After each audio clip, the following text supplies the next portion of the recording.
Alors, Apocalypse 9, non, pardon, 7, 9 à 17, quatrième séance, c'est-à-dire quatrième heure là-dessus.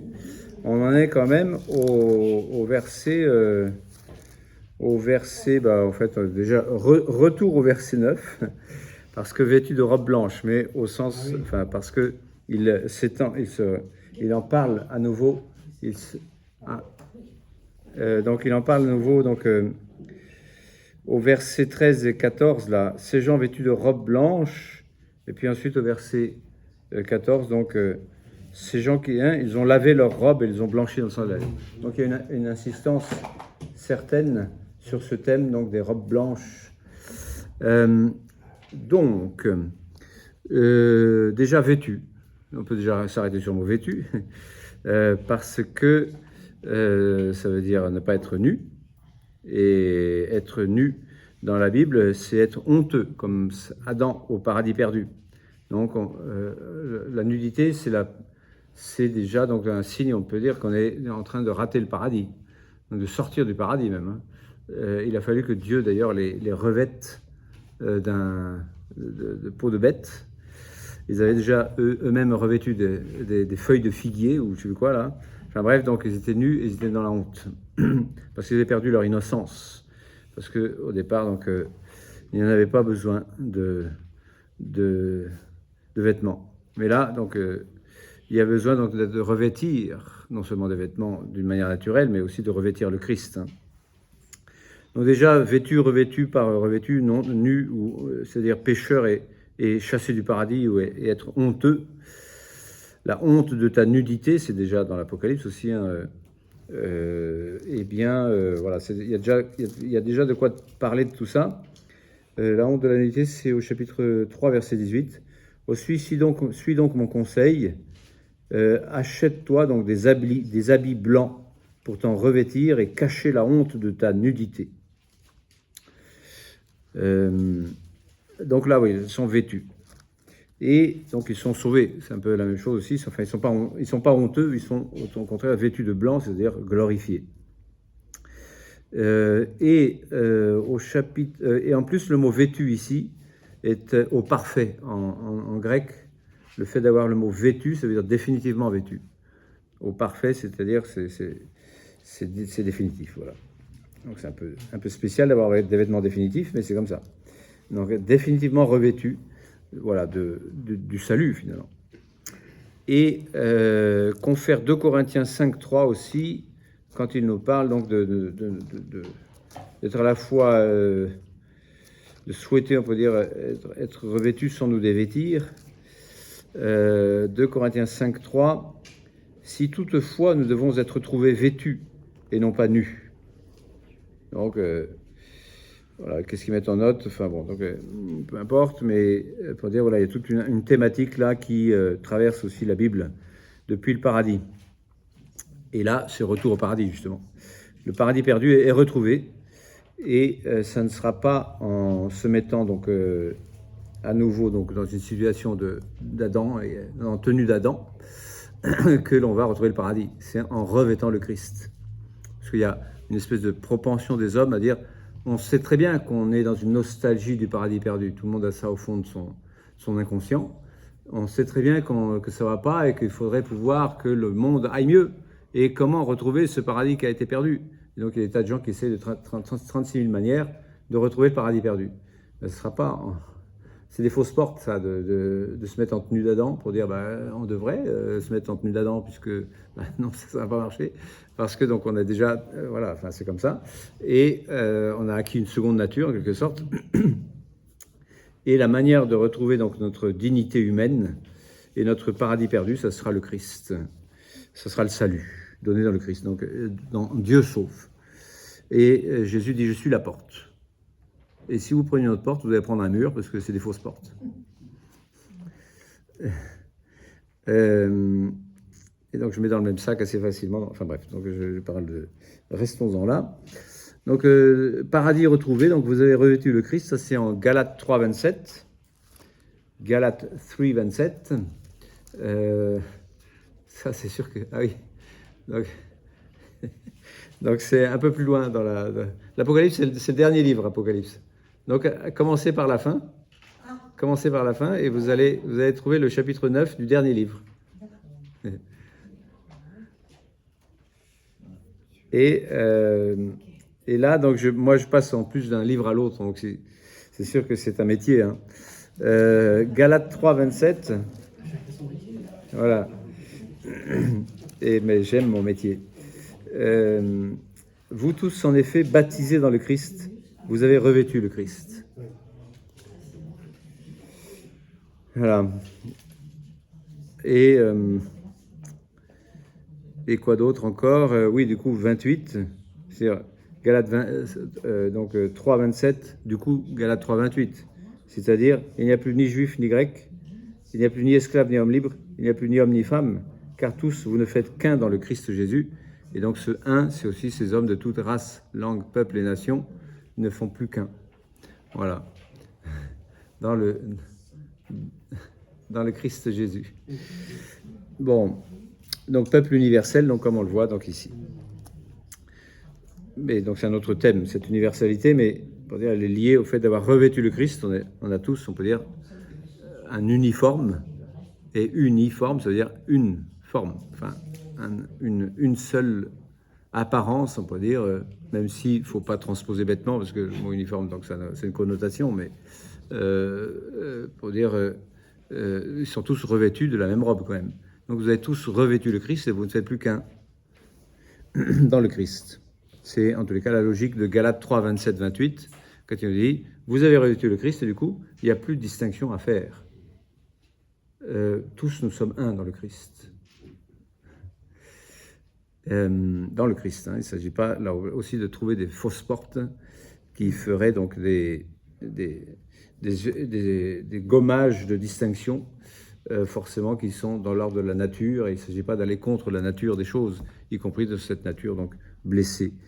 Depuis le péché originel, depuis le paradis perdu. Bon, le paradis perdu est retrouvé uniquement dans le Christ. Je suis la porte, nul ne peut aller vers le Père sans passer par moi. Donc être vêtu, donc ce n'est pas être nu, et donc c'est être revêtu du salut de Dieu, donc de Jésus, puisque Jésus c'est le salut de Dieu, c'est Dieu qui sauve. Et donc, manière de parler, évidemment, parce que voilà, vous avez revêtu le Christ, donc c'est forcément une image avec ses limites, quoi. Mais, voilà, c'est se dire, voilà, je suis donc dans une dignité retrouvée, qui est blanche en plus, qui est donc immaculée.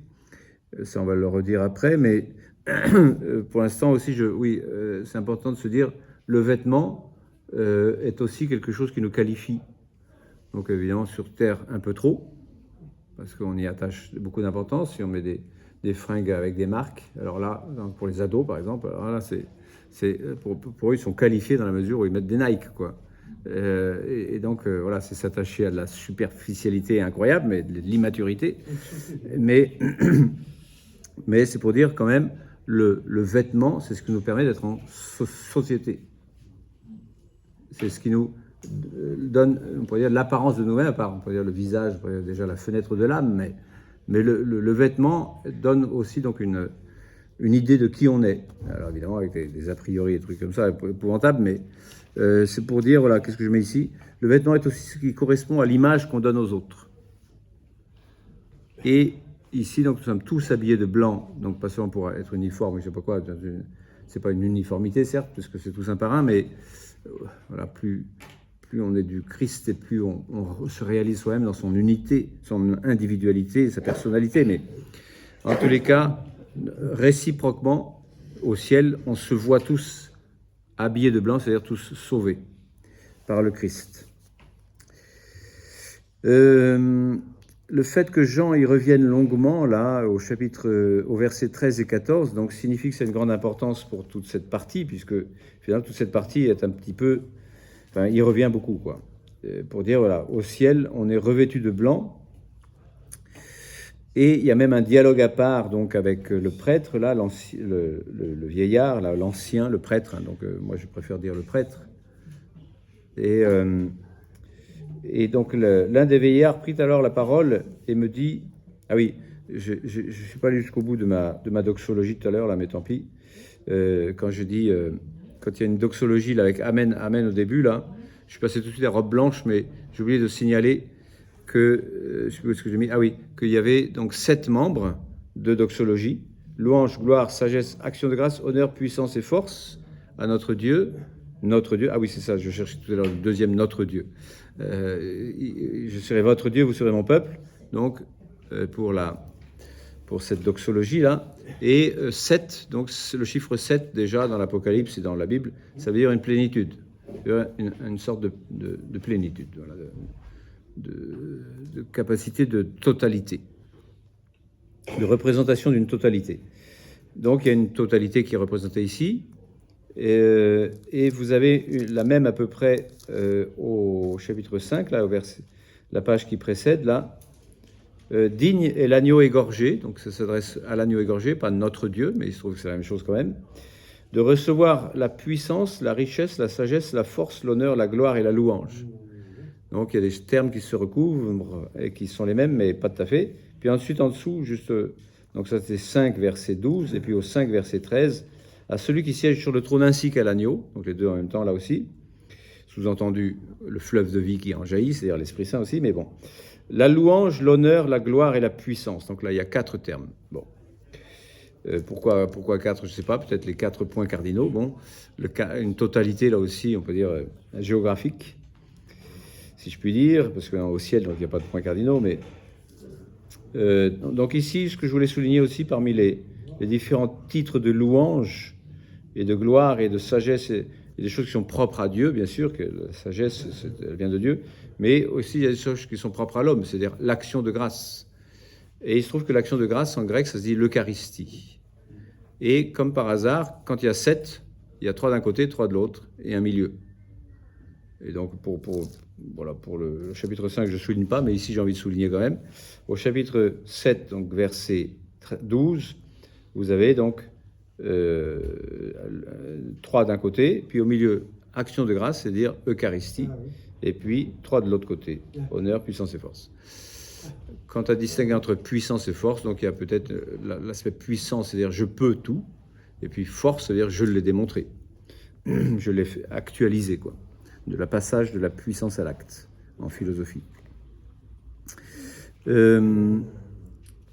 Donc voilà, on peut dire toujours ce mouvement ascendant et descendant, c'est-à-dire je vous ai donné le salut, enfin, je vous ai déterminé d'avance pour que vous soyez un dans le Christ par une bénédiction spirituelle de toute éternité, dans l'amour, et immaculés, donc aussi donc les 144 000 là, ils sont immaculés, et vous, en arrivant, enfin en ayant été sauvés par ce salut, eh bien vous rendez grâce éternellement d'avoir été sauvés. Qu'est-ce que je dis de plus? Enfin voilà, je suis revenu un peu sur cette doxologie, puisque je l'avais un peu zappé, et je repars maintenant, reviens à mon verset 13 là, donc l'ancien ou le prêtre qui... Donc est-ce que psychologiquement, on peut faire une situation psychologique pour dire, tiens, le vieillard est... Enfin, pourquoi est-ce que un de ces 24 anciens là peut prendre la parole? On l'avait déjà vu prendre la parole, un autre ancien là, pour parler avec Saint Jean déjà au chapitre 4. Bon. Donc on peut psychologiser la situation en disant alors qu'est-ce que t'en penses quoi? Enfin je sais pas. On peut interpréter comme ça.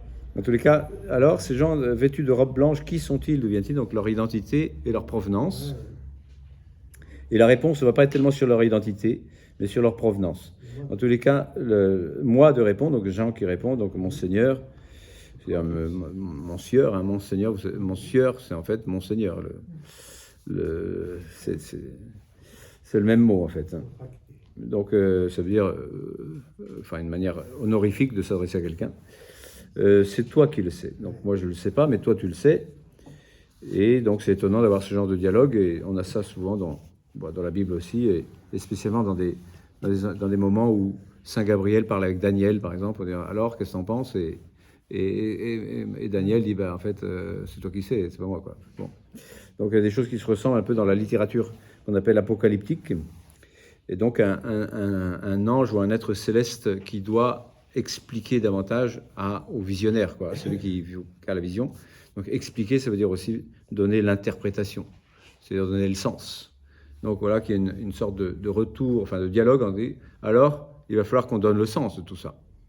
Et donc, on va, on pourrait dire, entrer davantage dans le sens de cette vision.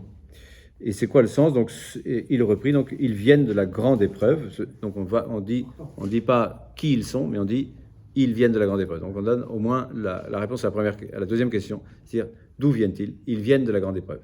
Et donc là, ils viennent. Tiens, je crois que je suis en train de zapper. Enfin, c'est pas grave, je suis pas en train de faire mon cours tel que j'ai écrit, mais ils viennent, c'est un participe présent. Participe présent. En grec, en tout cas, ça a une connotation assez forte de durée et d'actualité, bien sûr, parce que c'est présent. Donc, d'être présent et d'être dans la durée. Et une connotation que n'a pas, par exemple, un participe aoriste qui vous donnera simplement l'action sans la déterminer. Sans la déterminer dans sa durée, dans son temps ou dans sa situation dans le temps. Et donc un exemple qui est assez commun, on peut dire à notre culture, là, c'est quand Marie-Madeleine voit Jésus ressuscité, et Jésus ressuscité lui dit « Ne me touche pas ». C'est pas un participe, c'est un impératif, mais enfin, c'est un mauvais exemple, mais et donc « Ne me touche pas » à l'impératif présent. Et en fait, avec cette notion de durée, donc, et c'est comme ça que certains, enfin dans la Bible, dans la traduction officielle, maintenant, vos amis, cesse de me tenir. C'est-à-dire ne me touche pas longuement. Mais donc, d'où cesse de me tenir. Donc c'est une interprétation, parce que Jésus a quand même dit ne me touche pas, il n'a pas dit cesse de me tenir. Enfin bon. Donc peu importe. Mais pour dire, voilà, il y a cette connotation ici, ils sont en train de venir au présent de la grande épreuve, et c'est dans une certaine durée. Et donc, ça représente quoi? Ils sont en train de venir de la vie présente. Et donc, c'est quoi la vie présente? C'est une grande épreuve. La grande épreuve de la vie présente. Pourquoi c'est une grande épreuve? Parce que il t'a créé sans te demander ton avis, mais il ne te sauvera pas sans que tu t'y mettes, quoi.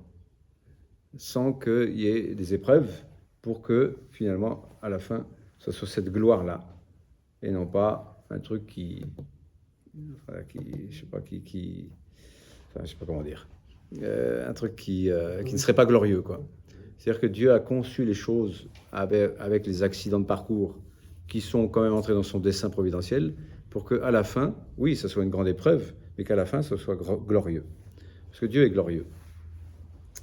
Et donc, c'est un sens de la vie. C'est quoi le sens de la vie? Ici, on peut dire, voilà, d'après la parole de Dieu, je comprends que la vie, c'est une grande épreuve. Ah, c'est pas très positif.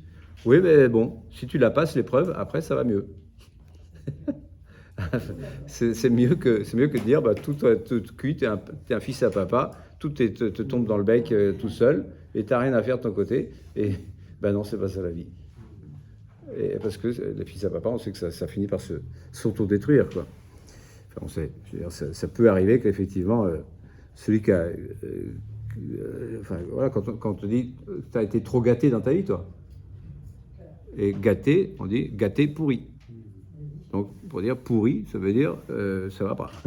Donc voilà, bref, je suis en train de philosopher et de faire des choses qui dépassent le texte, mais quand même, en tous les cas, j'aime bien souligner cet aspect, de dire, voilà, la vie, c'est une grande épreuve. Donc, après, c'est vrai que on est quand même dans un contexte de salut chrétien, puisque c'est sauvé dans le Christ, et donc, ici, il s'agit de passer l'épreuve du christianisme, c'est-à-dire d'accepter la foi chrétienne, même si ça ne va pas être facile tous les jours, quoi. Pourquoi? Parce que la foi chrétienne est en but au prince de ce monde, à la contradiction, qui lui fait un procès permanent pour dire vous avez tort d'avoir la foi, il faut ne plus croire en rien et faire ce que vous voulez toute la journée, toute la vie. Et ce sera la vie. Ben non, ça c'est le diable. Donc, et donc voilà, c'est une grande épreuve pour dire l'épreuve de la foi chrétienne qui doit garder la foi et les commandements. Et ne pas se laisser, on peut dire, dominer par l'esclavage des passions. Donc un dialogue de la part du prêtre de cet habitant du ciel, donc il va expliquer donc ce qui n'est pas compréhensible, donc cet aspect herméneutique, je disais, ou d'interprétation. Herméneutique, ça veut dire l'interprétation, c'est-à-dire trouver le sens, c'est-à-dire le pourquoi. Enfin, des grands mots pour dire des choses simples. Pour dire, voilà, il faut trouver le sens davantage, il faut approfondir ce sens.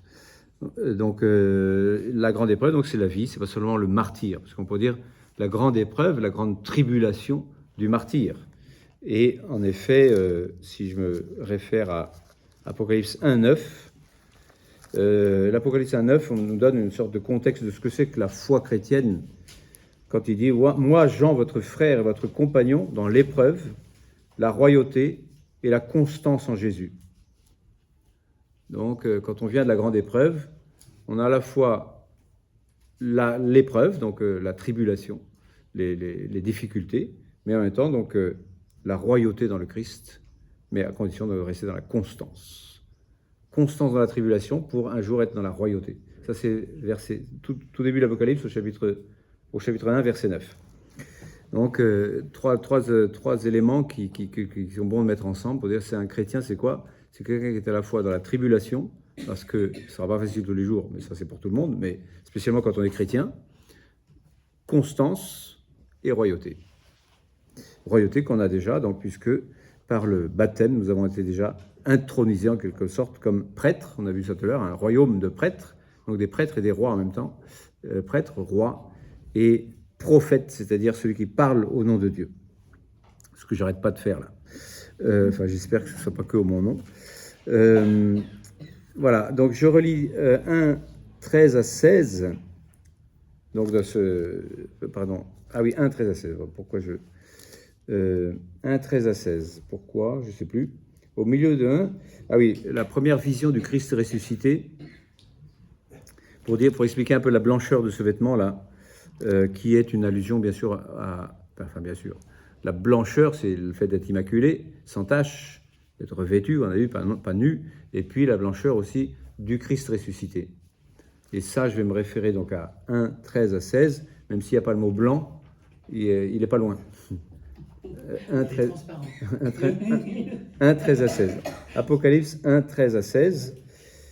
Et donc là, une vision du Christ ressuscité, le Fils de l'homme, donc un Fils d'homme revêtu, donc il y a une vision comme Daniel avait une vision de Jésus ressuscité, donc revêtu d'une longue robe serrée à la taille par une ceinture en or. Donc il ne nous dit pas qu'elle est blanche, mais on a bien envie de le supposer.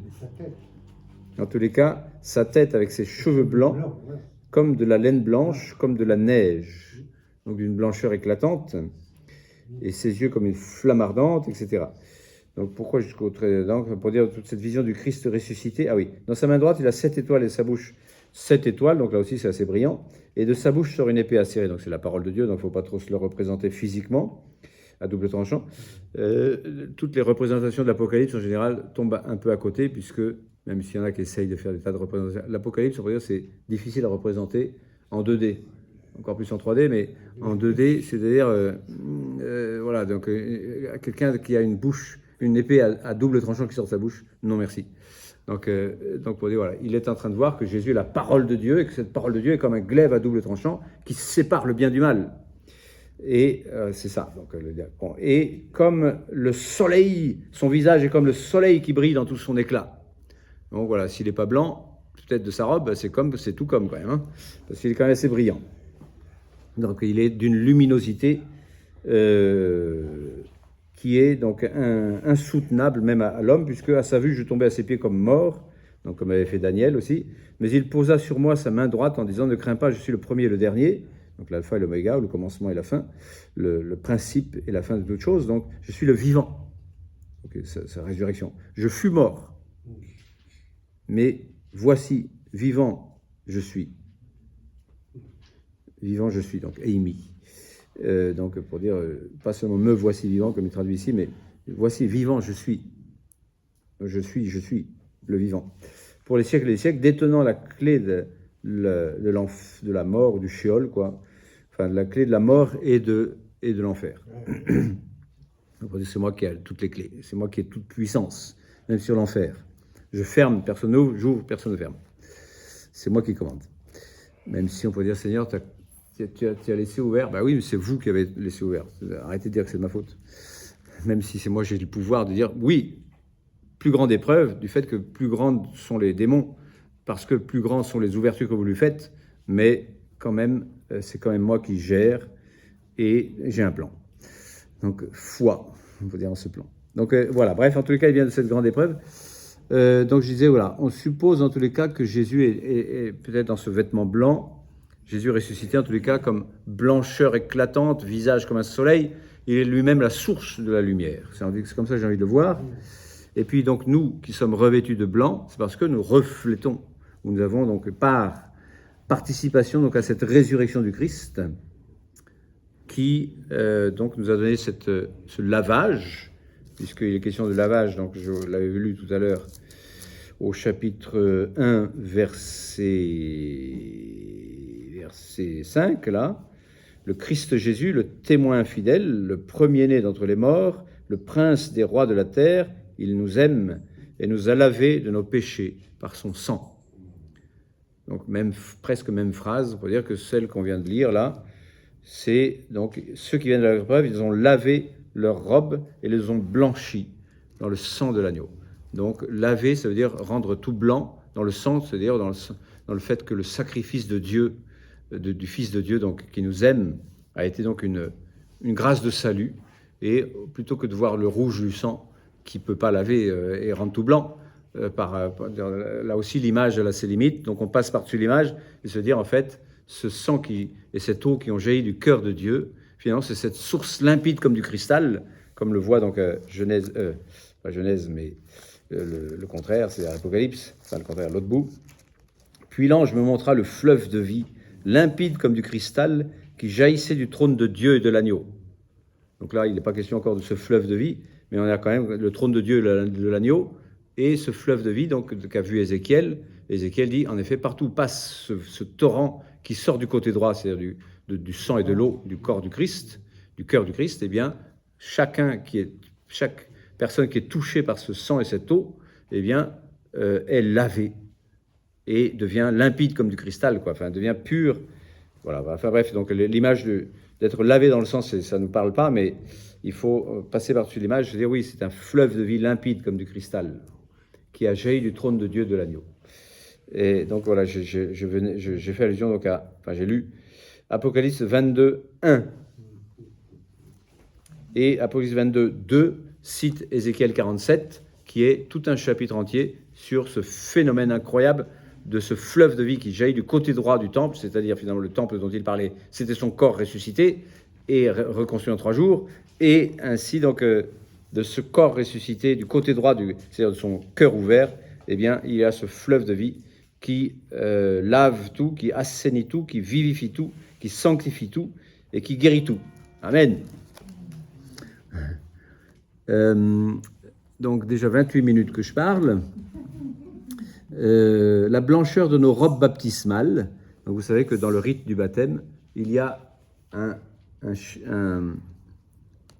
donc le rite donc du vêtement blanc pour continuer d'expliquer qu'est-ce que c'est que le baptême. Le baptême étant une grâce donc immense de la vie de Dieu en nous, le sang de Jésus qui nous lave et qui nous rend participants de sa mort et de sa résurrection. Et donc le plongeon dans la mort et la résurrection de Jésus, dirait saint Paul, qui est là aussi une image un peu difficile à comprendre. Comment est-ce qu'on peut être plongé dans une mort et une résurrection? Bon, c'est comme ça.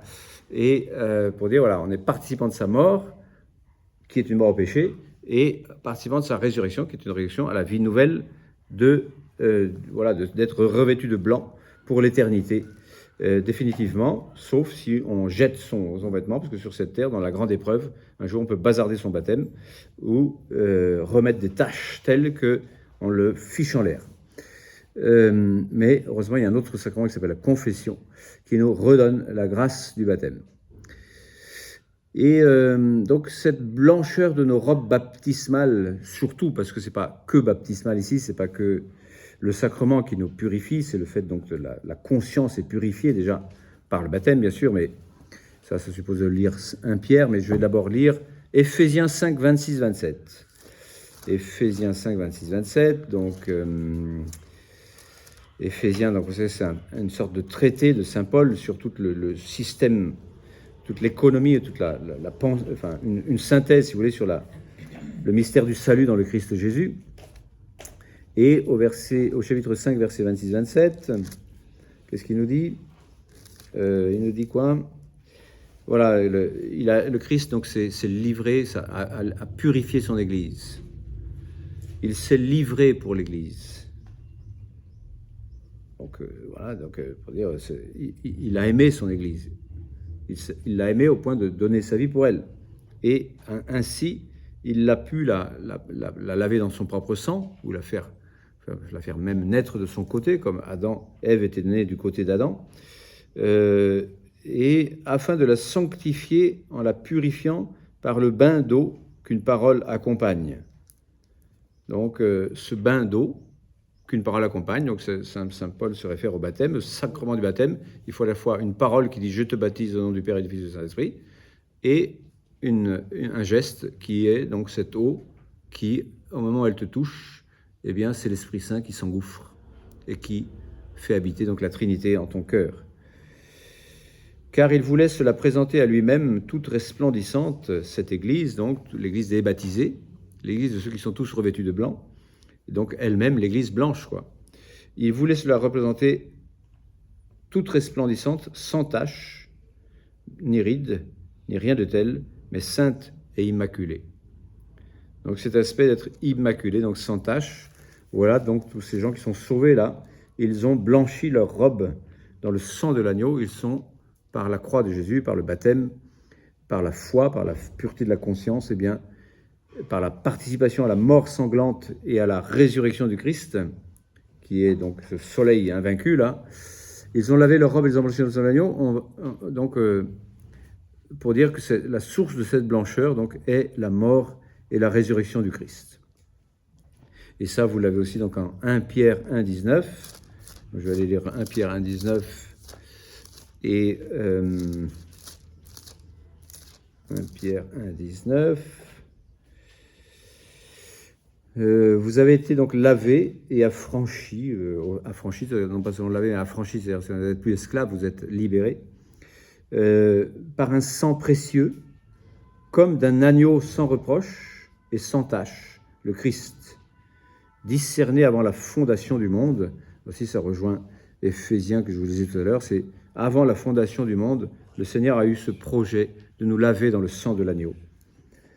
Un agneau sans reproche et sans tache, le Christ, qui vous lave donc des souillures, et donc il nous dira juste après ça, au chapitre 3, verset 21 du même 1 Pierre, là, première épître de Pierre, 3, 21, donc comme l'arche de Noé, etc., il y a l'eau qui a à la fois provoqué la mort, et à la fois donc dans l'arche qui représente l'Église, fait que nous sommes sauvés par l'eau aussi, par l'arche. Ce qui correspond, c'est le baptême, nous dit saint Pierre, après avoir parlé du déluge, qui était déjà un symbole du baptême, donc. C'est le baptême qui vous sauve à présent, et qui n'est pas l'enlèvement d'une souillure charnelle, mais l'enlèvement d'une souillure spirituelle, c'est-à-dire de l'enlèvement de la tache du péché originel, ce qui fait que quand on est baptisé, on est revêtu de blanc pour dire tu n'as plus de tache du tout, alors que quand tu es né, quand tu as été conçu, tu as conçu aussi la tache du péché originel. Ça fait partie de la grande épreuve. On est tous égaux là-dedans, et il n'y aura pas des égaux plus égaux que d'autres là-dedans, comme dirait Coluche. Eh bien, donc tout le monde a le péché originel au départ, sauf la Vierge Marie et Jésus, bien sûr. Mais donc voilà, l'Immaculée Conception. Donc nous sommes tous Maculée Conception. Et donc c'est comme ça. Et donc il y a une inimitié avec Dieu au départ, et il faut que ce soit le fait que Jésus la paye lui-même par sa mort et sa résurrection, pour que nous puissions à nouveau être sans tache devant Dieu, même si, on peut dire, l'infection de la tache reprend facilement. C'est-à-dire qu'on n'a pas toutes les chances de notre côté quand on part pour dire « tu vas faire le bien, ça va être fastoche ». Non, tu vas faire le bien, ça va être une montée. Et tu vas faire le mal, ça va être fastoche, parce que c'est juste une descente. Tu n'as plus qu'à te laisser glisser. Et non, voilà, la condition humaine, qui a été donc blessée par le péché, mais récupérée par Jésus, n'enlève pas que le péché originel, oui, ça enlève la tache, mais ça n'enlève pas la cicatrice de la tache, si je puis dire, qui peut se réinfecter ou se réentacher facilement. Donc on appelle la concupiscence, si vous voulez, le foyer de la concupiscence ou l'infection de cette blessure originelle qui est prête à recommencer dans notre condition humaine tous les matins. Il faut se dire, le mal que je pourrais faire et que je ne voudrais pas faire, eh ben, il se trouve que je vais mettre les pieds dedans quand même. Et le bien que je voudrais faire et qui ne va pas être facile à faire, ça va être une victoire si je le fais. Mais ça va être une victoire. Pas au sens, ça va être uniquement, ça va aller tout seul. C'est vrai que plus on a de la vertu, plus ça va tout seul. Parce que plus on est musclé, plus on peut porter des poids balèzes sans problème. Donc voilà, c'est pareil pour le système moral, si vous voulez. Plus on est musclé et plus on peut aller vers le bien facilement. Mais ça restera une victoire. Je ne fais pas le bien que je voudrais faire et je fais le mal que je ne voudrais pas faire. Ça reste une expérience quotidienne qui fait que ça peut en effet tacher notre robe à nouveau. Et donc voilà, il nous dit, il n'y a pas l'enlèvement d'une souillure charnelle, mais d'une souillure spirituelle, le péché originel, même s'il est toujours un peu là quand même, au sens donc de difficulté à faire le bien et de facilité à faire le mal. Mais ça, le baptême donc, vous a donné cet engagement envers Dieu d'une conscience pure, par la résurrection du Christ. Donc, toujours allusion à la mort et à la résurrection du Christ. Donc une bonne conscience aussi, donc, est aussi donc, une pureté intérieure. En Apocalypse 3, 4, 5, vous avez autre allusion à cette robe blanche là, dans les lettres aux 7 églises là. Il y a 3, 4 à 5. Attendez, est-ce que je ne suis pas trompé là? Ah oui. À Sardes, néanmoins, quelques-uns des tiens n'ont pas souillé leurs vêtements. Ils m'accompagneront en blanc, car ils en sont dignes. Étonnant ça, hein. Et le vainqueur sera donc revêtu de blanc. Et son nom, je ne l'effacerai pas du livre de vie. Mais je répondrai devant mon Père et devant ses anges, comme il le dit dans l'Évangile. Celui qui se prononce pour moi, je me prononcerai pour lui. Celui qui me renie, je le renierai. Devant mon Père. Donc là, je lisais donc, 3, 4, 5, et puis on n'a pas souillé, oui. Puisque je suis à lire le chapitre 3, là, je l'avais déjà lu tout à l'heure aussi, au 3, donc 18, là, des habits blancs pour t'en revêtir et cacher la honte de ta nudité. Et puis, donc, voilà, ne pas souiller ou ne pas salir sa robe, son vêtement, pour dire chrétien, dire baptismal par le sacrement, mais déjà de la conscience. Parce qu'il y a des gens qui n'ont pas de baptême, mais qui ont leur conscience quand même. Et là, donc, ils peuvent se souiller par eux-mêmes ou essayer de rester plus difficilement.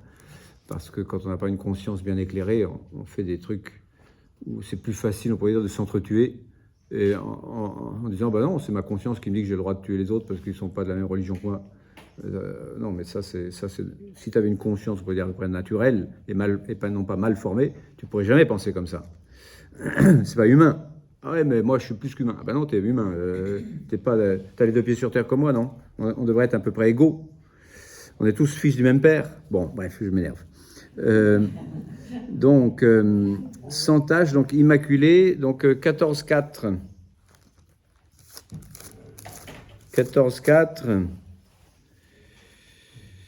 Ceux-là ne se sont pas souillés. Oui, donc c'est la virginité, mais qui est... Là, c'est les 144 000, mais voilà, mais je ne vais pas plus loin parce que ça serait compliqué. Mais en tous les cas, c'est le fait de ne pas se souiller. Mais... 14.4, donc voilà, c'est intéressant quand même, bon. Je lis quand même le tout. Hein. Ceux-là ne se sont pas souillés avec des femmes, ils sont vierges. Ceux-là suivent l'agneau partout où il va. Ceux-là ont été rachetés d'entre les hommes comme prémices pour Dieu et pour l'agneau. Jamais leur bouche ne connut le mensonge, ils sont immaculés. Et voilà, donc c'est tout un métier. Le contraire du démon, le mensonge. Ben oui. Leur bouche n'a jamais connu le mensonge. Éphésiens 1, 3, 4. Éphésiens 1, 3. Donc évidemment, il parle de ceux qui se sont consacrés à Dieu et qui auraient dû rester consacrés à Dieu et qui se sont souillés pas au sens où l'acte sexuel serait une souillure, bien sûr, parce que on peut mal comprendre. Mais c'est dans le contexte de dire, vous étiez consacrés à Dieu et vous avez profané votre consécration. Dans ce sens-là, voilà. Parce que, pourquoi pas, est-ce que ce seraient des femmes qui ne seraient pas souillées avec des hommes aussi? Donc, pour dire, voilà, il y a une manière un peu générique de voir que le Seigneur voulait donc une consécration virginale particulière. Même si ça doit être transposé à des niveaux plus génériques. C'est pour ça que je disais que c'est un peu compliqué ce verset 14-4, mais bon, tant pis, je l'ai fait. Donc ensuite, je voulais Éphésiens 1, 3, 4, je disais. Éphésiens 1, 3, 4. Ben, je l'ai déjà lu tout à l'heure. Hein. Béni soit le Dieu et Père de notre Seigneur Jésus-Christ, qui nous a bénis par toutes sortes de bénédictions spirituelles au ciel dans le Christ. C'est ainsi qu'il nous a élus en lui dès avant la fondation du monde, pour que nous soyons saints et immaculés en sa présence dans la charité éternelle. C'est notre but, c'est le but de Dieu dès le départ. Avant la fondation du monde, il a voulu que nous soyons dans la charité en face de lui, mais dans la sainteté et l'immacolatezza. Parce qu'en italien, on a le droit de substantiver toutes sortes de trucs. Donc, le fait d'être immaculé. Donc, le fait d'être immaculé, c'est le projet de Dieu. Et c'est sûr que nous qui arrivons devant Dieu avec pas mal de tâches, ayant souillé notre conscience, ayant souillé notre vie, eh bien, il nous faut donc le sacrement du baptême, qui nous purifie de toute souillure, et le sacrement de la confession, qui nous renouvelle dans la grâce du baptême. Et quand on ne vit pas toutes ces choses-là, eh bien, on se tâche et on s'enquiste du mal, quoi. Hein, et on a du plus de mal quand on arrive devant Dieu.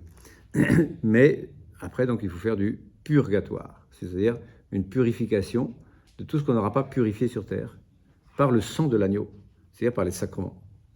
Les sacrements, donc, c'est pas une rigolade. Hein.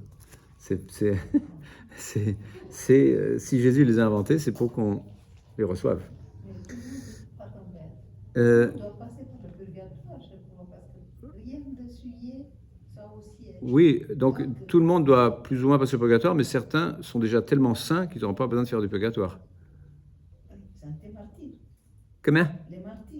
Oui, les martyrs, si vous voulez, ils se sont sanctifiés, on peut dire de manière absolue, dans le fait d'avoir donné jusqu'à leur vie en communion avec celle de Jésus, à condition que donc, ce soit en communion avec celle de Jésus, c'est-à-dire par amour. Et parfois, en témoignage. Témoignage, c'est martyr. C'est le même mot. Témoignage de Jésus. Témoignage de la vérité de Dieu qui s'est manifestée dans le Christ Jésus, définitivement. Donc, qu'est-ce que je dis là en plus ? Donc, ne pas avoir souillé, ne pas avoir aussi corrompu d'une manière ou d'une autre, c'est-à-dire, je parle de l'intégrité. Intégrité de la foi, par exemple. Intégrité de la foi, ça veut dire, je crois toute la foi. Pas un petit bout par-ci, un petit bout par-là, et je fais ma petite sauce, mon petit marchandage, mon petit supermarché religieux, ma cuisine à moi, voilà. La foi, c'est apprendre comme Jésus. Tu ne peux pas lui dire, ah Jésus, moi je veux bien un peu de ça de toi, mais pas de ça de toi. Ben, tu me prends tout entier, tu me prends ou tu me laisses. Hein, donc c'est pareil pour la foi. Parce que la foi, justement, c'est pas un contenu intellectuel surtout. Même si ça peut aussi s'exprimer comme une doctrine, mais donc une doctrine qui est intègre, sans être intégriste, c'est-à-dire sans se crisper, mais intègre. C'est-à-dire, je ne peux pas prendre un article de la foi, parce que tout est articulé, credo. Je crois en Dieu le Père, je crois en Dieu le Fils, je crois en Dieu l'Esprit Saint, je crois en l'Église, je crois au baptême, et tout ça, ça fait un seul truc. Enfin, une entité, quoi, une seule réalité. Je peux pas dire, ça, tiens, je prends un bout là, et puis je m'en fais mon truc, et puis, non, ça, ce petit bout là, non, ça va pas. Et voilà, ça, c'est désintégrer l'intégrité de la foi. Donc, la foi, c'est à accueillir comme une révélation que Dieu fait de lui-même, qui est crédible, évidemment, on peut cheminer en disant, il y a des choses qui me semblent pas encore crédibles, mais je dois, on peut dire, mettre ma raison, pas en veilleuse, mais en second. Pas en veilleuse, mais en second, pour dire, attends, ça, il y a des trucs, je suspends un peu mon jugement, parce que je ne comprends pas tout, bref. Mais pour dire l'intégrité, donc ça veut dire ne pas souiller. Si tu enlèves un petit bout, tu souilles, tu n'as plus l'intégrité, quoi. intégrité aussi de la pratique donc de la foi, intégrité de la pratique des 10 commandements, voilà, et bain de la nouvelle naissance du baptême, voilà. Et puis confession, donc il nous renouvelle dans la grâce du baptême.